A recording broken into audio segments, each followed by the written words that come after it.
Hello and welcome back to my channel criminology Gyan. आज हम बात करेंगे पॉजिटिविस्ट स्कूल ऑफ क्रिमिनोलॉजी के बारे में। इसका हम पार्ट 2 डिस्कस करने वाले हैं। पार्ट 1 मैं ऑलरेडी चैनल पर अपलोड कर चुकी हूँ। अगर अभी तक आपने उसे नहीं देखा है तो आप प्लेलिस्ट का लिंक मेरे इस वीडियो के नीचे आपको मिल जाएगा, तो वहां पर जाकर आप इसको चेक कर सकते हैं। और साथ के साथ अगर आपने मेरे टेलीग्राम चैनल को ज्वाइन नहीं किया हुआ है तो टेलीग्राम चैनल को भी ज्वाइन कर लीजिएगा for related PDFs and study material. Telegram channel, आप टेलीग्राम पर जाएंगे आपको क्रिमिनोलॉजी ज्ञान से चैनल का नाम मिल जाएगा, तो वहां पर जाके आप फॉलो कर सकते हैं और जो भी रेलेवेंट स्टडी मटेरियल है, अपडेट्स हैं, मैं वहां पर पोस्ट करती रहती हूँ टाइमली। अगर आप मेरे चैनल पर नए हैं तो चैनल को सब्सक्राइब कर दीजिए और वीडियो इन्फॉर्मेटिव लगे तो वीडियो को लाइक एंड शेयर कर दीजिएगा। तो चलिए लेक्चर की तरफ बढ़ते हैं। पहले पार्ट में मैंने आपको पॉजिटिव स्कूल का ब्रीफ इंट्रोडक्शन एंड साथ में मैंने आपको Cesare Lombroso who is one of the major propounders.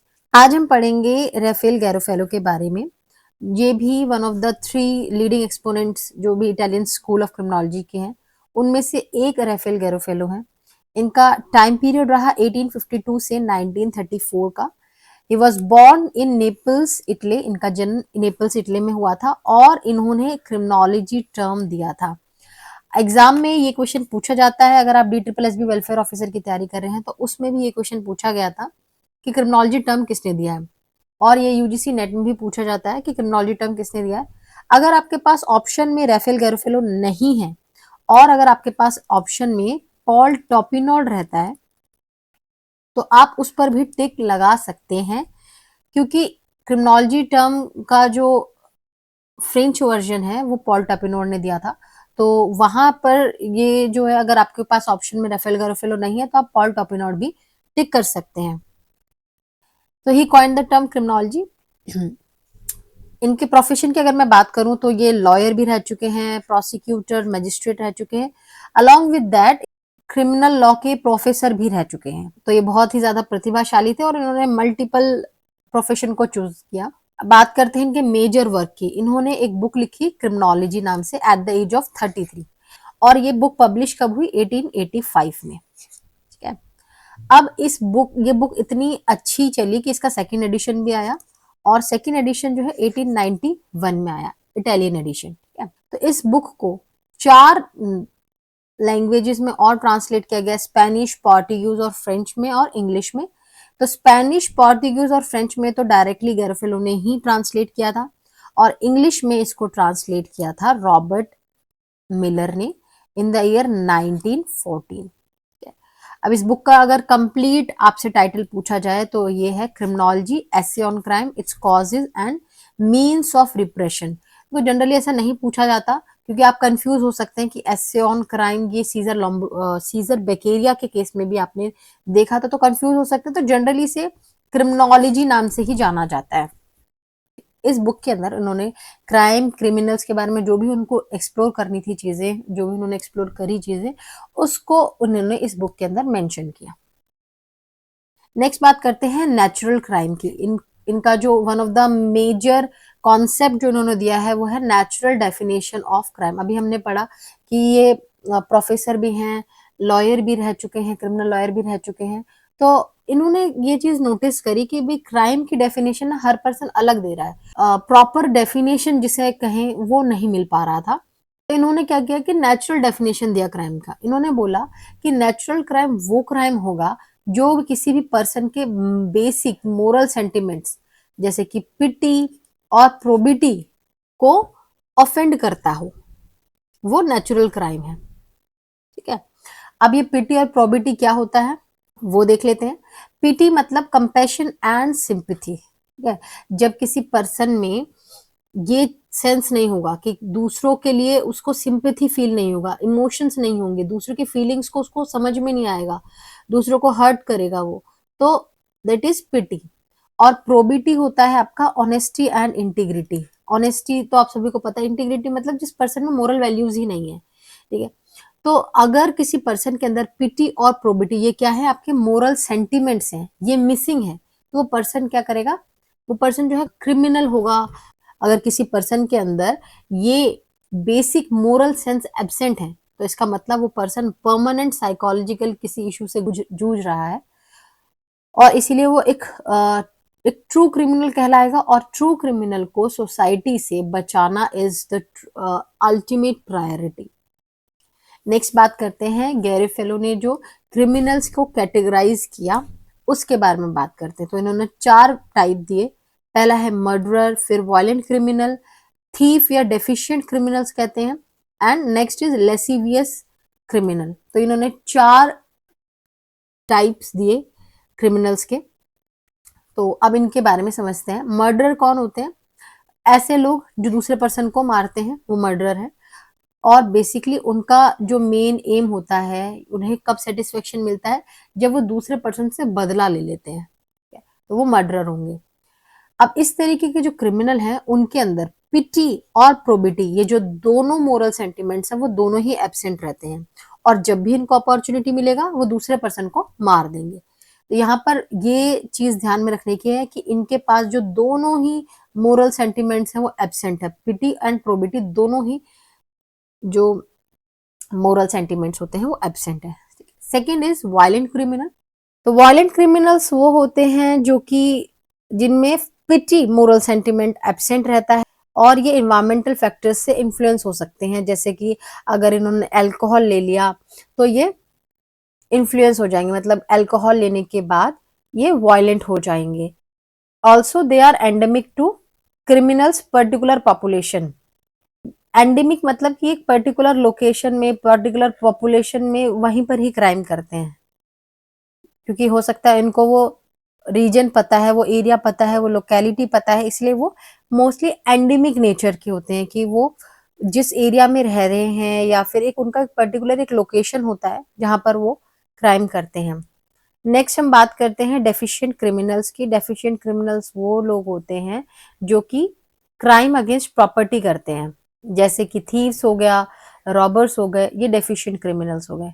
Next is लेसिवियस criminals जो कि जनरली सेक्सुअल ऑफेंसेस करते हैं, उन्हें हम लेसिवियस क्रिमिनल्स कहते हैं, जैसे कि सिडक्शन हो गया, एडल्ट्री हो गया, मतलब जो क्राइम अगेंस्ट जस्टिटी करते हैं ना, अगर मैं आपको इसको सिंपल लैंग्वेज में बताऊं तो सेक्सुअल ऑफेंसेस जो करते हैं क्रिमिनल उन्हें लेसिवियस क्रिमिनल्स कहा जाएगा। तो ये कैटेगरीज कैरफेलो ने क्रिमिनल्स को कैटेगराइज किया। अब हम बात करते हैं कि इन्होंने कुछ पनिशमेंट भी सजेस्ट किए कि अगर इस तरीके के क्रिमिनल्स हैं तो उन्हें किस तरीके का पनिशमेंट देना चाहिए।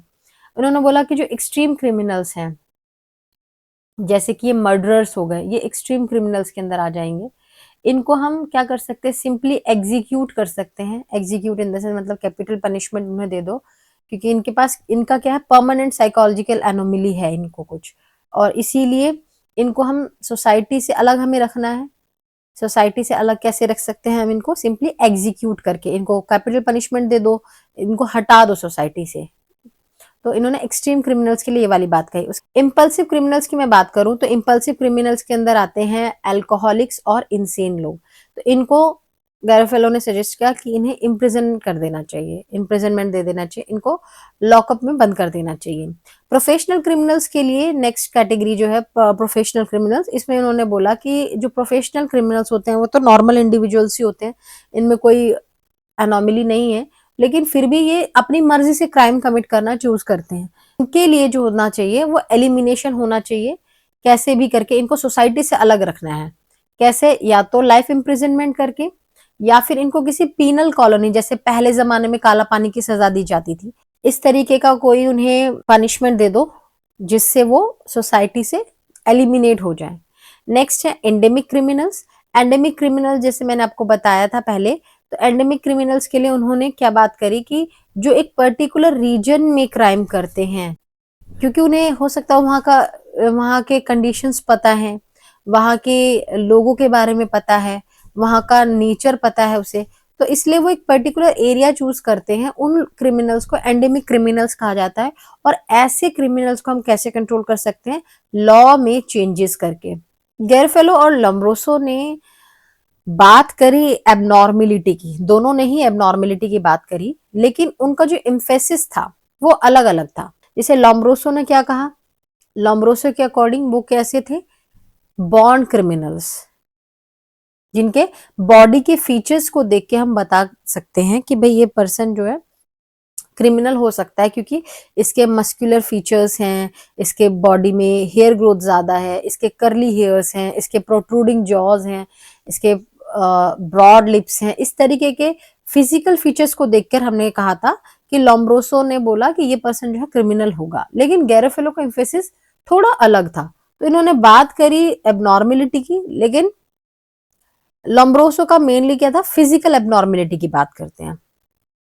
गैरोफेलो ने कहा कि क्रिमिनल्स जो हैं वो एबनॉर्मल होते हैं, लेकिन एबनॉर्मल किस वे में होते हैं, उनके जो सेंटिमेंट्स होते हैं, डिग्री ऑफ सेंटिमेंट नॉर्मल लोगों से अलग होता है। जो पिटी एंड प्रोबिटी का कॉन्सेप्ट उन्होंने बताया, ये एबनॉर्मल वो इसलिए हुए क्योंकि उनका पिटी और प्रोबिटी, ये जो मोरल सेंटिमेंट्स हैं वो एब्सेंट हैं, इसीलिए वो सोसाइटी के बाकी लोगों से अलग है, तो वो एबनॉर्मल हो। तो लेकिन ये जो एबनॉर्मेलिटी है, ये फिजियोलॉजिकल फैक्टर्स की वजह से आई है, ये हमें नहीं पता। ठीक है, मतलब फिजिकल फीचर्स अगर किसी पर्सन के ऐसे हैं, कुछ स्पेसिफिक अगर फिजिकल फीचर्स हैं और इस वजह से ये पर्सन एबनॉर्मल है, इसके कोई एविडेंसेस नहीं है according to Garofalo. He did note some physical differences between criminals and non criminals. Garofalo ने कुछ फिजिकल डिफरेंसेस देखे नॉन क्रिमिनल्स और क्रिमिनल्स में, लेकिन उन्होंने कहा कि भाई कोई साइंटिफिक एविडेंस एग्जिस्ट नहीं करता, कोई थ्योरी, इन थ्योरीज को सपोर्ट करने के लिए कोई साइंटिफिक एविडेंस ही नहीं है। तो कुछ डिफरेंसेस होते हैं क्रिमिनल्स और नॉन क्रिमिनल्स में, कुछ फिजिकल डिफरेंसेस जो गैरोफेलो ने भी नोट किए, लेकिन ही वाज नॉट श्योर कि ये जो डिफरेंसेस हैं ये बिकॉज ऑफ क्रिमिनलिटी है। तो यहां तक हमने पढ़ लिया राफेल गैरोफेलो के बारे में। अब हम बात करते हैं एनरिको फेरी के बारे में। एनरिको फेरी का टाइम पीरियड रहा 1856 से 1928। तो he was Italian criminologist, sociologist and student of Cesare Lombroso. Although he was student of Cesare Lombroso, लेकिन फिर भी कुछ व्यूज सीजर लम्ब्रोसो के, कुछ व्यूज से ये उनको सपोर्ट करते थे और कुछ व्यूज से उनसे कॉन्ट्राडिक्ट करते थे, उनके कुछ व्यूज से वो एग्री नहीं करते थे। He was also a professor of criminal law and founder of criminal sociology. Founder of criminal sociology भी हैं एनरिको फेराई, और ये क्रिमिनल लॉ के प्रोफेसर भी रहे।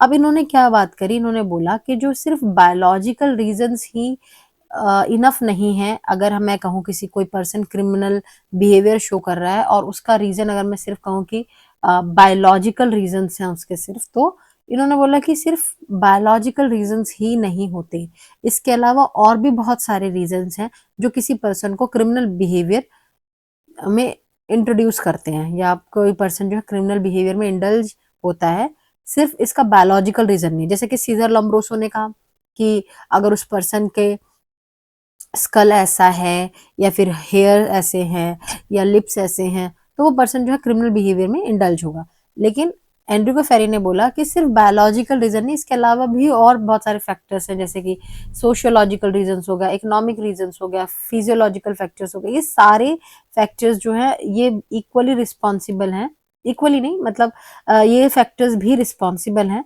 क्राइम को इन्फ्लुएंस करने के लिए, किसी पर्सन को इन्फ्लुएंस करते हैं कि वो क्राइम करे।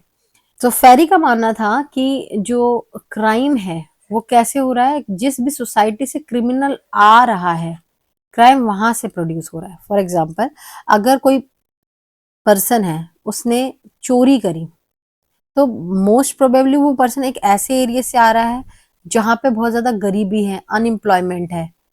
तो उसने बोला कि जिस बैकग्राउंड से क्रिमिनल आ रहा है, जिस सोसाइटी से क्रिमिनल आ रहा है, क्राइम वहां से क्राइम प्रोड्यूस हो रहा है।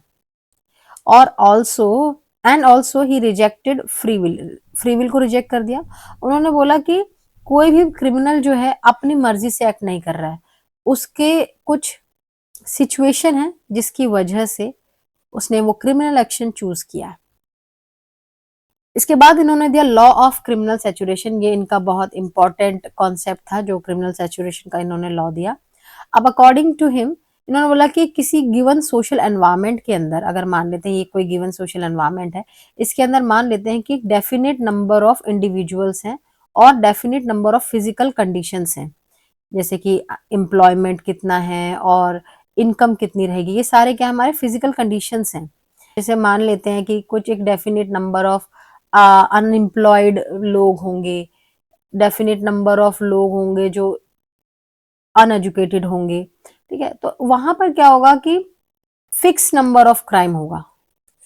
जितना आपने उसको फिजिकल कंडीशन दिया है, जितने इंडिविजुअल्स हैं, उतना ही क्राइम होगा, ना उससे ज्यादा ना उससे कम। अब यहाँ पर हम ना ये सैचुरेशन पॉइंट को समझते हैं और इससे रिलेट करते हैं।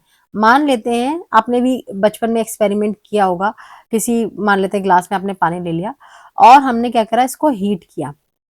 इसके अंदर हम क्या कर रहे हैं, शुगर ऐड कर रहे हैं, शुगर ऐड करा हमने। और आपने देखा होगा कि जैसे हम चाशनी बनाते हैं, है ना, उसमें हम सिंपली यही करते हैं, पानी और चीनी को मिलाते रहते हैं, मिलाते रहते हैं, मिलाते हैं। एक पॉइंट ऐसा आता है कि वो थोड़ा सा गाढ़ा हो जाता है ना। शुगर और चीनी पहले तो बहुत डाइल्यूटेड होती है, जब इसको हम गर्म करते रहते हैं तो इसकी वजह से क्या होता है, पानी के मॉलिक्यूल्स ऊपर उठ जाते हैं, उठ गए। अब इसके बाद से एक पॉइंट ऐसा आता है जिसमें अब आप और चीनी इस पानी में नहीं घोल पाओगे, वो काफी गाढ़ी हो जाती है ना, अब वो और घुलती ही नहीं है चीनी, ठीक है। तो उस पॉइंट को क्या कहा जाता है, सैचुरेशन पॉइंट कहा जाता है, सैचुरेशन पॉइंट, जहां पर आप अब इसमें कुछ और ऐड नहीं कर सकते। ही लॉ ऑफ क्रिमिनल सैचुरेशन कहता है कि अगर आपके पास डेफिनेट नंबर ऑफ इंडिविजुअल्स हैं, definite number of physical conditions हैं, तो एक फिक्स्ड अमाउंट ऑफ क्राइम ही होगा, उससे उससे ज्यादा नहीं हो सकता, उससे कम नहीं हो सकता। आपने वो कंडीशंस जो हैं प्रोवाइड कर दी हैं, आप उससे ज्यादा उसमें कुछ एक्सपेक्ट नहीं कर सकते। जितना उसमें हो सकता है क्राइम, उतना ही होगा, फिक्स नंबर ऑफ क्राइम होगा उसमें, ठीक है। अब आप इस एग्जाम्पल से इसको रिलेट कर सकते हैं। गैरफेलो ने अपना अलग क्लासिफिकेशन दे दिया, फेराई ने भी अपने 5 कैटेगरीज ऑफ क्रिमिनल्स बताए। क्रिमिनल्स को उन्होंने 5 कैटेगरी में डिवाइड किया। पहला बताया उन्होंने बॉर्न क्रिमिनल्स के बारे में, फिर आते हैं इनसेन क्रिमिनल्स, फिर पैशनेट क्रिमिनल्स के बारे में बताया, फिर हैबिचुअल क्रिमिनल्स के बारे में and occasional criminals. Born criminals या इंस्टिंक्टिव क्रिमिनल्स वो होते हैं जो कि अपने हेरिडिटरी जीन्स को कैरी कर रहे हैं, बाय बर्थ ही उनमें ऐसे जीन्स हैं, या कह सकते हैं कि वो बाय बर्थ ही क्रिमिनल्स हैं। या सेकेंड बात करी इंसेन क्रिमिनल्स के बारे में, जो कि किसी भी मेंटल कंडीशंस की वजह से, उनके न्यूरोसाइकोपैथिक कुछ कंडीशंस हैं जिसकी वजह से ये पर्सन जो है मेंटली स्टेबल नहीं है, इस वजह से वो क्राइम कर रहा है, तो उनको हम इंसेन क्रिमिनल्स के अंदर रख लेंगे। नेक्स्ट आ जाता है आपका पैशनेट क्रिमिनल्स। तो पैशनेट क्रिमिनल्स वो क्रिमिनल्स होते हैं जो किसी मेंटल स्ट्रेस से या इमोशनल स्टेट से काफी टाइम से गुजर रहे हैं, और अगेन सडनली अगर उनके पास सामने वो चीजें आ जाती हैं तो वो वायलेंट हो जाते हैं और क्राइम कमिट कर देते हैं। अगर मैं इसे आपको एक एग्जांपल से समझाऊं, तो मान लेते हैं कि एक पर्सन है जिसने अपने किसी बिलव्ड को खो दिया एक एक्सीडेंट में, और वो पर्सन जो है रैश ड्राइविंग कर रहा था, इसकी वजह से उसके बिलव्ड की मौत हो गई। अब वो पर्सन ऑलरेडी अपने किसी बिलव्ड के डिमाइस, जो मतलब डेथ हो चुकी है जिनकी, उसके स्ट्रेस में है, उनके इमोशनल स्टेट में है वो पर्सन, और फिर सडनली उसे ऐसा कोई पर्सन दिखता है जो कि रैश ड्राइविंग कर रहा है, तो ये क्या हो गया, उसके नर्व्स को वापस से वो चीज, वो सीन वापस से उसके सामने क्रिएट हो गया, और उसे गुस्सा आ गया कि भाई ये पर्सन रैश ड्राइविंग कैसे कर रहा है, और वो वायलेंट हो जाता है और वो क्राइम कमिट कर देता है। तो इस तरीके के जो लोग होंगे वो पैशनेट क्रिमिनल्स के अंदर आएंगे।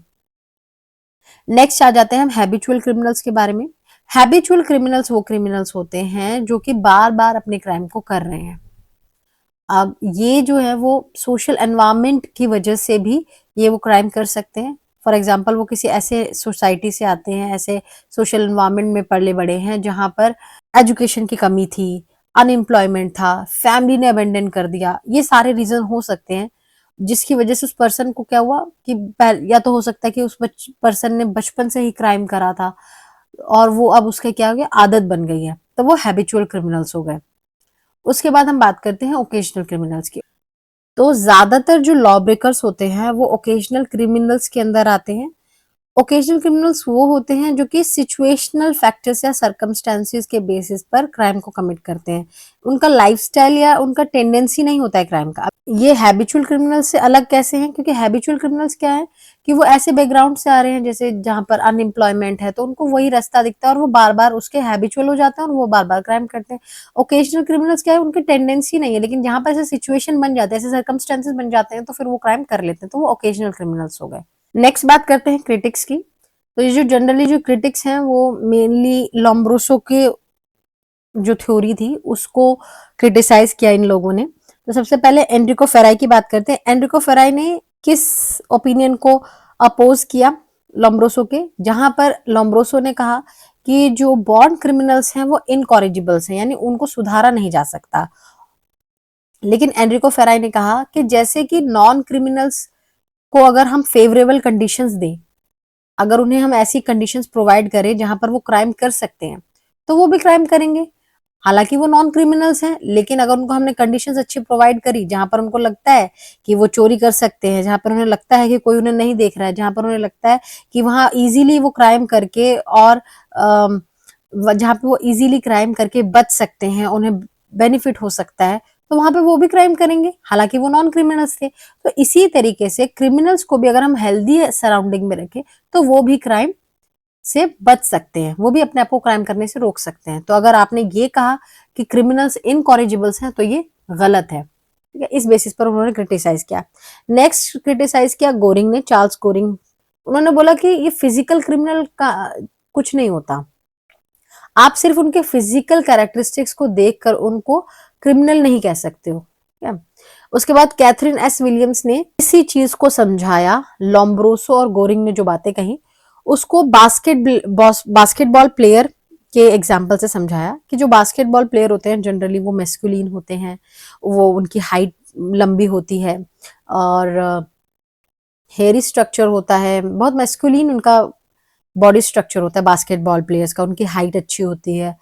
तो आप ये नहीं कह सकते हो उनको कि वो क्योंकि उनका फिजिकल स्ट्रक्चर ऐसा है इसीलिए वो क्रिमिनल्स हो सकते हैं, क्योंकि बास्केटबॉल में ये एक रिक्वायरमेंट है।